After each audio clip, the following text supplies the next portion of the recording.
तो राजद के ऐसा क्यों कर सकते कि वो हम उनका वोट काट रहे हैं? हम अपना इलेक्शन लड़ रहे हैं, वो अपना इलेक्शन लड़ रहे हैं। नहीं तो एम समीकरण क्या उनका कोई जो है सो वो बपौती वोट था कि उनको मिलेगा ही, हर समय मिलेगा। भाई एक समय समीकरण चल रहा था, कोई ज़रूरी नहीं है।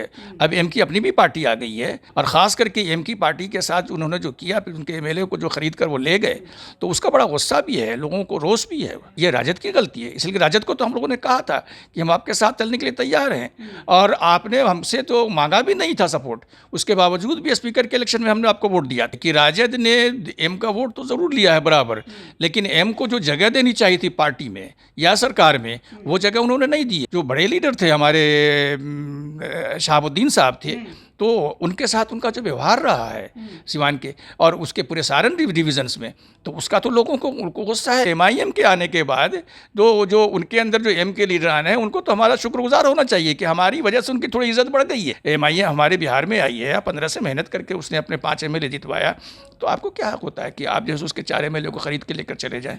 जबकि ये बार बार हम अपील कर रहे थे उनसे कि ऐसा नहीं कीजिए। कि आपके चुनाव लड़ने से बीजेपी को फायदा होता है? नहीं, देखिए वो हमें नहीं देखना कि किसको फायदा और किसको नुकसान होता है। हम अपनी शक्ति को बढ़ाना चाहते हैं। बुनियादी तौर पर हम बीजेपी के विरोध में हैं।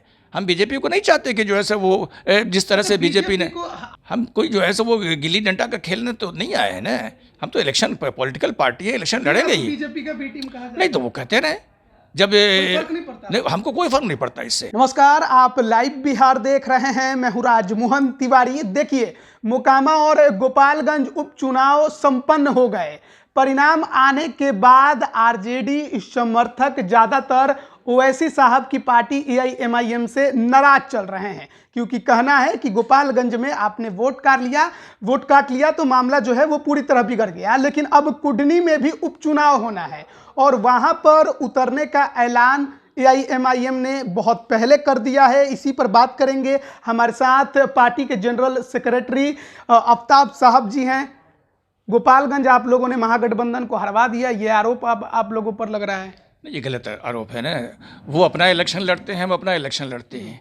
हम बड़ी पार्टी हैं। अगर आप उस लिहाज से आप देखें तो राजद सिर्फ बिहार में बड़ी पार्टी है, लेकिन एमआईएम 15 राज्यों में इलेक्शन लड़ती है। हम महाराष्ट्र में लड़ते हैं, हम आंध्रा में लड़ते हैं, हम तेलंगाना में लड़ते हैं, हम कर्नाटका में लड़ते हैं, हम बिहार यूपी में लड़ते हैं, तो अभी गुजरात में भी जा रहे हैं। तो अगर उस लिहाज से देखिए तो इसका फैलाव बड़ा है। ये ऑल इंडिया पार्टी एमआईएम है। राजद आपके बहुत जो है बंगाल या एक आध जगह, और उन्होंने दिल्ली में कुछ सीटें लड़ी है। तो राजद के ऐसा क्यों कर सकते कि वो हम उनका वोट काट रहे हैं? हम अपना इलेक्शन लड़ रहे हैं, वो अपना इलेक्शन लड़ रहे हैं। 1800 वोट से बीजेपी की जीत हुई और आपको 12,000 से अधिक वोट मिल गए। उनका कहना है कि आपने उनके एम समीकरण में सेंधमारी कर ली। खामियाजा ये हुआ कि बीजेपी को आप लोगों ने जिता दिया। नहीं तो एम समीकरण क्या उनका कोई जो है वो बपौती वोट था कि उनको मिलेगा ही, हर समय मिलेगा। भाई एक समय समीकरण चल रहा था, कोई ज़रूरी नहीं है। अब एम की अपनी भी पार्टी आ गई है, तो एम के लोग बहुत सारे ये महसूस करते हैं कि हमको अपनी पार्टी को वोट देना चाहिए। और ख़ास करके एम की पार्टी के साथ उन्होंने जो किया, फिर उनके एमएलए को जो खरीद कर वो ले गए, तो उसका बड़ा गुस्सा भी है, लोगों को रोष भी है, और उस क्रोध में भी लोग हैं। तो उस क्रोध की वजह से अगर उन्होंने राजद को नहीं वोट दिया है, तो ये राजद की गलती है। इसलिए राजद को तो हम लोगों ने कहा था कि हम आपके साथ चलने के लिए तैयार हैं, और आपने हमसे तो मांगा भी नहीं था सपोर्ट, उसके बावजूद भी स्पीकर के इलेक्शन में हमने आपको वोट दिया था। तो फिर अगर मांगे हमने वोट दिया था, और इस बार भी हमने कहा था कि आप चीफ मिनिस्टर अगर बनाते हैं अपना, तो हम आपको सपोर्ट करेंगे। तो पार्टी नहीं तोड़ी है, तो उन्होंने जब पार्टी तोड़ा तो इसका तो विरोध है, हमारे यहाँ गुस्सा भी है। और लोग जो है खास करके हमारे नौजवान तबका जो है, यूथ के अंदर इसका बड़ा रोष है कि भाई ऐसा नहीं करना चाहिए था राजद को हमने तो इतने सालों से वोट दिया है, और राजद हमारे साथ रहा है। अब यह है कि हम कोई उनके कैप्टिव वोट नहीं थे, उनके खरीदे हुए वोट नहीं थे कि वो हर समय उन्हीं को वोट देंगे। तो हमारे जो लोग हैं, हमारे जो वोट बैंक है, वो पहले कांग्रेस को भी वोट देते हम रहे हैं, हम जो है समाजवादी को वोट देते रहे हैं, यूपी में बसपा को भी वोट दिया है हमने। तो ऐसे नहीं है कि बंगाल में जाइए तो हम तृणमूल को वोट देते हैं। तो ये राजद के वोटर है, ये तो कहना गलत है। आखिर ऐसा क्या हो गया कि जो एमवाई समीकरण आरजेडी का शुरू से चलते रहा, वो आपके आने के बाद उसमें सेंधमारी नजर आ रही है? ऐसा लग रहा है कि अब आरजेडी से जो मुसलमान हैं उनका मोह भंग हो रहा है और वो आपके तरफ घूम रहे हैं। इसके पीछे क्या कारण है? ये बहुत बड़ी वजह रही है कि राजद ने एम का वोट तो ज़रूर लिया है बराबर, लेकिन एम को जो जगह देनी चाहिए थी पार्टी में या सरकार में, वो जगह उन्होंने नहीं दी है बराबर। ऐसा महसूस हुआ कि करीब 17% वोट हमारा वोट्स है और उनका वोट हमसे कम है, लेकिन उसके बावजूद जो है उन्होंने एम को वो तवज्जो नहीं दी। दी, वो हैसियत नहीं दी। और अब पिछले दिनों अब देखा आपने, जो बड़े लीडर थे हमारे शहाबुद्दीन साहब थे, तो उनके साथ उनका जो व्यवहार रहा है सिवान के और उसके पूरे सारण डिविजन्स में, तो उसका तो लोगों को उनको गुस्सा है कि इस तरह से एक बड़े लीडर जो फाउंडर मेंबर थे आपके पार्टी के, और उन्होंने बड़ा साथ दिया आपका बनाने में और उसको आगे चलाने में, आपने उनके साथ बड़ा अच्छा व्यवहार नहीं किया। तो एक तो ये वजह थी। दूसरी वजह यह थी कि जो लीडरान जो आपके राजद के अंदर हैं, आप जाके देख लीजिए कि उनको जो मिनिस्ट्री दी जाती है, उनको जो ओहदा दिया जाता है, उनको जो पोस्ट दिया जाता है, वो दूसरों के मुकाबले में नीचे दिया जाता है, वो जगह बराबर नहीं मिल रही है। आरजेडी में मुसलमानों को दोयम दर्जे का, बिल्कुल बिल्कुल बिल्कुल, वो सेकंड क्लास सिटीजन के तौर पर ट्रीटमेंट करते हैं उसके बाद, और बड़े बड़े लीडरों के साथ उन्होंने ऐसा व्यवहार किया है। बल्कि मैं तो ये कहता हूँ कि एमआईएम के आने के बाद जो उनके अंदर जो एम के लीडरान हैं, उनको तो हमारा शुक्रगुजार होना चाहिए कि हमारी वजह से उनकी थोड़ी इज्जत बढ़ गई है। पहले उनको इतनी इज्जत नहीं मिलती थी, अब उनकी इज्जत बढ़ गई है। मैं आपको गोपालगंज के बारे में बता रहा हूँ कि गोपालगंज के अंदर में जितने बार अब की बार एम के लीडरों को उन्होंने उतारा इलेक्शन में, मिनिस्टर से लेके एमएलए तक, पहले कभी नहीं गया था। बल्कि माइनॉरिटी के क्षेत्र में जब हम लोग जब गए तो वहाँ लोगों ने कहा कि ये लोग कभी वोट मांगने भी नहीं आते थे, ये समझते थे कि तो हमारा ही वोट है, जाएगा कहाँ। तो अब की बार जब एमआईएम में इलेक्शन लड़ा है, तो अब की बार वो गए, गली कूचों में गए, और बड़ा तेजस्वी जी ने भी करीब करीब 3 या 4 दिन वहाँ समय दिया। तो मेहनत तुमको करनी पड़ी है। तो कुछ ना कुछ तो नाराज़गी है, जैसा कि मैंने कारण बताया कि नाराज़गी की कई वजह है, लेकिन उसमें एक वजह यह भी है कि उन्होंने माइनॉरिटीज़ को ये पसंद नहीं ये बात आई कि माइनॉरिटीज़ की अपनी पार्टी अगर बनी है, दलितों की, पिछड़ों की एक बड़ी पार्टी एमआईएम हमारे बिहार में आई है, 15 से मेहनत करके उसने अपने 5 एमएलए जितवाया, तो आपको क्या हक होता है कि आप जैसे उसके 4 एमएलए को खरीद के लेकर चले जाएँ। जबकि ये बार बार हम अपील कर रहे थे उनसे कि ऐसा नहीं कीजिए, ऐसा कीजिएगा तो आपको बाद में नुकसान भी हो सकता है। ये बात भी हमने कहा था उनको कि ऐसा नहीं कीजिए, लेकिन उन्होंने किया। तो किया तो उसका तो कहीं ना कहीं क्रोध का है। दूसरी चीज़ यह है कि इसमें राजद को अपनी जगह अपनी तलाश करें।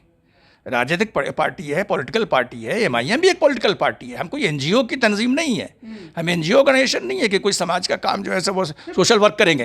हम पॉलिटिकल पार्टी हैं, इलेक्शन लड़ेंगे। पॉलिटिकल पार्टी है, आपका चुनाव लड़ने का हक है, लेकिन सवाल ये है कि आपके चुनाव लड़ने से बीजेपी को फायदा होता है? नहीं, देखिए वो हमें नहीं देखना कि किसको फायदा और किसको नुकसान होता है। हम अपनी शक्ति को बढ़ाना चाहते हैं, और हमारा ये बराबर प्रायोरिटी रहा है, बराबर हमारा ये ध्येय रहा है कि हम बीजेपी को हराएं और बीजेपी को हम शासन में ना आने दें। हमने स्पीकर में क्यों इलेक्शन में आपको वोट दिया था? अब बोलिए ना, हमने जब आपको स्पीकर के इलेक्शन में वोट दिया असेंबली के अंदर, उस समय तो आपने हमसे वोट मांगा भी नहीं था, तब भी हमने वोट दिया। अगर हम बीजेपी के साथ होते तो हम बीजेपी के कैंडिडेट को जो है विजय सिन्हा जो कैंडिडेट थे उनको वोट देते, हम तो नहीं दिया था। हमने जो है वो आपके विरोधी गठबंधन कैंडिडेट को वोट दिया था। तो वो आप हमसे न मांगें तब भी, इसलिए कि बुनियादी तौर पर हम बीजेपी के विरोध में हैं। हम बीजेपी को नहीं चाहते कि जो है वो जिस तरह से बीजेपी ने को आप भी हराना चाहते हैं, महागठबंधन भी हराना चाहते हैं, फिर साथ आने में दिक्कत कहाँ हो जाती है? अब ये गठबंधन वालों से पूछिए कि क्यों नहीं साथ हमको लेते हैं। हाँ बिल्कुल तैयार हैं। हमने कभी नहीं कहा कि गठबंधन के साथ हम नहीं जाना चाहते हैं या गठबंधन के साथ हम अलायंस नहीं चाहते हैं। हमारा अलायंस तो अभी देखिए, पिछले दिनों जब इलेक्शन हुआ है आपका 2020 का, तो उसमें जो हमारा अलायंस बना था एमआईएम का, रालोसपा के साथ था, उपेंद्र कुशवाहा जी थे, देवेंद्र यादव जी की पार्टी के साथ था, और बसपा के साथ था। तो देवेंद्र जी, ये उपेंद्र कुशवाहा जी कहाँ हैं इस समय? तो जदयू में। हाँ, तो हमारे वो पार्टनर रह चुके हैं, हमारे साथ इलेक्शन उन्होंने लड़ा है। हमारे बैरिस्टर असदुद्दीन ओवैसी साहब जब आए तो हेलीकॉप्टर में जाकर उन्होंने प्रचार प्रसार किया इलेक्शन में, तो हम उस अछूत उस समय नहीं थे। आज जो है वो अगर जदयू में चले गए हैं या गठबंधन में चले गए हैं तो क्या एमआईएम अछूत हो गई है? तो एमआईएम वही है। हम बसपा के साथ भी रहे हैं, उनके साथ भी रहे हैं। हम महाराष्ट्र में इलेक्शन लड़ रहे हैं तो हम प्रकाश अम्बेडकर के साथ इलेक्शन लड़े हैं। अच्छा, अब तो गोपालगंज आप लोग लड़ लिए, अब आप पर आरोप तो लगते रहा है और फिर लगा कि आपने आरजेडी को हरवा दिया। कुटनी में उतरने का आप लोगों ने ऐलान कर दिया है, वहाँ भी मुसलमानों की संख्या काफ़ी ज़्यादा है। ऐसे में फिर क्या आरजेडी को झटका देने की तैयारी है? देखिए, हम सिर्फ मुसलमानों के वोट की वजह से कहीं इलेक्शन नहीं लड़ते। लेकिन पिछले बार कि आपका कैडर वोटर वही है। पिछले बार भी हमने जो वोट लिया था तो उसमें हमारे नॉन मुस्लिम कैंडिडेट्स भी कई थे, 18 तो सीटें लड़ी थी, तो हमने उनको भी दिया। तो वो एक क्राइटेरिया हमारा कभी नहीं रहा कि सिर्फ मुसलमान वोट हो तभी हम इलेक्शन लड़ेंगे। तो अब ये कह सकते हैं कि हमारा वो कोर वोट ज़रूर रहा है, लेकिन ये कि हमारे दूसरे लोग भी हमारे इलेक्शन से लड़ते रहे। जहाँ तक कुर्नी का सवाल है, तो कुर्नी के सिलसिले में अभी हमारा सर्वे का काम चल रहा है। कई कैंडिडेट्स, हमारी बातचीत भी चल रही है जो इलेक्शन वहाँ लड़ना चाहते हैं। तो कहीं ना कहीं हम फैसला करेंगे कि हम किसको इलेक्शन लड़ाएं और कौन हमारा कैंडिडेट बने। कैंडिडेट पर तो खैर आगे बातचीत होते रहेगी, लेकिन सवाल यही है कि आप फिर लड़िएगा, फिर आरजेडी हारेगी तो फिर आप पर सवाल उठेगा। बताइए ना कि हम क्यों ना इलेक्शन लड़े। हम कोई जो है सो वो गिल्ली डंडा का खेलने तो नहीं आए हैं ना।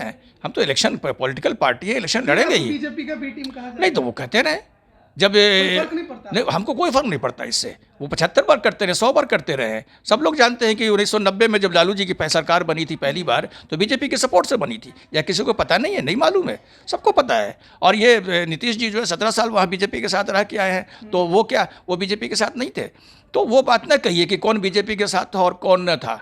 हम पर जो है आप इल्ज़ाम लगा के आप जो है कन्नी कटाना चाहते हैं, ऐसा नहीं होगा। हम अपनी लड़ाई लड़ रहे हैं, आप अपनी लड़ाई लड़िए, सीधी सी बात है। आपको लगता है कि जो है वोट अगर बटेगा तो हमारे साथ अलायंस कीजिए, हम बिल्कुल तैयार हैं अलायंस कीजिए। तो आप अलायंस करेंगे अपने उम्मीदवार उतारने की या फिर समर्थन देने की आरजेडी? नहीं, हम सीट एडजस्टमेंट कर सकते हैं। बिहार में जो है सीटें तो बहुत सी बिहार की है ना, 243 सीटें हैं। हम सीट एडजस्टमेंट कर सकते हैं, सीट एडजस्टमेंट करके हम इलेक्शन लड़ सकते हैं। फिलहाल उपचुनाव में क्या करेंगे? नहीं, इसमें तो हम लोगों ने इलेक्शन लड़ने का फैसला किया है। लड़िएगा? हाँ, लड़ने का फैसला अभी तक हमारा फैसला है कि हम इलेक्शन लड़ेंगे। कैंडिडेट का सिलेक्शन हमारा चल रहा है, सर्वे का काम हो रहा है। तो जैसे ही ये फाइनल हो जाएगा, हम मीडिया को अपनी बात जो है सामने मीडिया के सामने आकर कहेंगे। बहुत बहुत धन्यवाद आपका हमारे साथ जुड़ने के लिए। तो देखिए, कुटनी में उपचुनाव है और मीम के तरफ से ये घोषणा कर दिया गया है कि तैयारियां चल रही हैं। कैंडिडेट्स जो भी उन पार्टी के तरफ से होंगे वो बहुत जल्द उसका ऐलान होगा। अभी बातचीत चल रही है, लेकिन सवाल जो है वो महागठबंधन हो या कई सेकुलर पार्टियां हैं वो हमेशा उठाती रही हैं कि मीम जहां भी लड़ती है चुनाव, वो नुकसान उन्हीं पार्टियों को पहुंचाती है। ऐसे में देखना होगा कि कुटनी उपचुनाव में क्या कुछ होता है, क्या कुछ नहीं होता है। गोपालगंज में तो जो होना था हुआ, अब इंतजार रहेगा कुटनी उपचुनाव के रिजल्ट का। बने रहिए लाइव बिहार के साथ। आप सभी का बहुत बहुत धन्यवाद। लाइव बिहार यूट्यूब पर सब्सक्राइब और फेसबुक पर लाइक जरूर करें।